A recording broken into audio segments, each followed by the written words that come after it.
New York, the NFL is not going to issue a report on its 10-month investigation into allegations the Washington football team engaged in harassment and abuse because of its promise to protect the identities of those who testified, Commissioner Roger Goodell said on Tuesday. Speaking around 7 p.m. ET after the first day of meetings for the 32 owners, Goodell said the league wanted to protect the roughly 150 former employees who spoke to outside counsel Beth Wilkinson, who conducted the NFL investigation and amassed 6 million pages of evidence. When you make a promise to protect the anonymity, to make sure that we get the right information, you need to stay with it, Goodell said. And so we're very conscious of making sure that we're protecting those who came forward. They were incredibly brave. Goodell sidestepped a question about releasing a redacted report, saying he felt what the league did was appropriate. He said the league looked forward to responding to inquiries from Congress. Goodell said the NFL did release a summary of its investigation and that Washington owner Daniel Snyder has not been allowed to handle any of the day-to-day operations of the franchise since July. I do think he has been held accountable and the organization has been held accountable, Goodell said. Goodell said the most important thing for the league was that the situation not happen again with any team. So we think protecting the people that helped us get to that place, the people that unfortunately have to live through that experience, if we respect them and make sure we protect them, the commissioner said. The league has released reports in other high-profile investigations into Tom Brady for deflating footballs in an AFC title game, offensive lineman Richie Incognito for alleged racial slur and Ray Rice for domestic violence.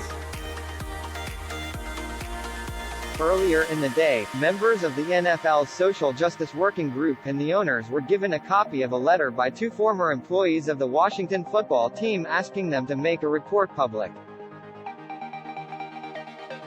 I love for this to be a learning point, not just for the NFL, but for leagues and teams all across that this shouldn't be hidden, said Ana Nunez, who worked in the team's business department until 2019. There shouldn't be, no workplace is perfect, which is understandable, but there has to be a level of accountability when it comes to toxic culture and sexual harassment. Addressing other topics, the commissioner said there has been progress made on getting a new stadium for the Buffalo Bills. He believes the current location in Orchard Park, New York, is the likely one, but the final decision is up to local officials. The commissioner said the league has not made a decision on the future of quarterback Deshaun Watson because of pending legal issues from civil cases still being considered. The league is waiting to see all the information gathered in the suits. The 3-time Pro Bowler is facing allegations of sexual assault and inappropriate behavior and 22 active lawsuits and has been inactive for Houston's first 7 games this season. In other news, the league said earlier in the day it was encouraged by the progress made in preventing any major spread of COVID-19 among its teams, while concerned about an increase in soft tissue injuries. Dr. Alan Sills, the league's chief medical officer, noted at the first in-person owners' meetings since December 2019 that a low positive COVID-19 rate between 0.04% and 0.06% is due greatly to vaccinations and protocols working. Nearly 100,000 COVID-19 tests have been taken, 1,200 a day on average across the league. So far, 94.1% of players are vaccinated, as well as 100% of team and league staff. We're continuing to work with the Players Association on the goal of 100% vaccination, Sills said. The CDC has been in contact with us about how that is achieved, a vaccination success story, and is pointing to the NFL as a model for other parts of society. Sills mentioned a recent mini-outbreak with the Arizona Cardinals that included coach Cliff Kingsbury. Of the first 7 cases in Arizona, 5 were different strains of the virus, he said, which indicated those people were exposed outside the team facility.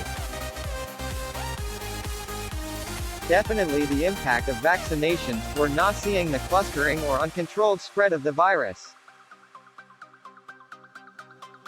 Nor are we seeing the uncontained, unexplainable, uncontrolled spread we saw last year. The league is undertaking a voluntary study of antibody levels to measure and compare who was vaccinated when and which medication, and whether the person had COVID-19. Sills called it a unique study because of size and the frequent testing. Players can participate but are not the focus, club employees are.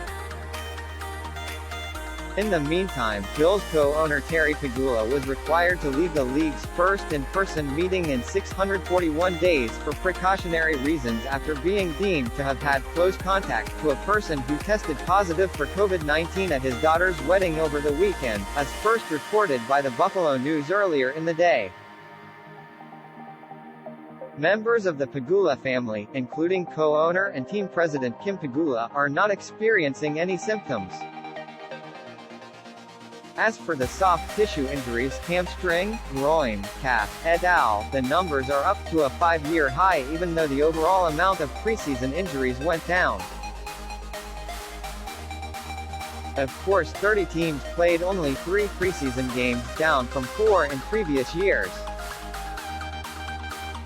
Sills cited the amount of work required of players in a short time frame, and expressed a need for significant load management to combat the problem.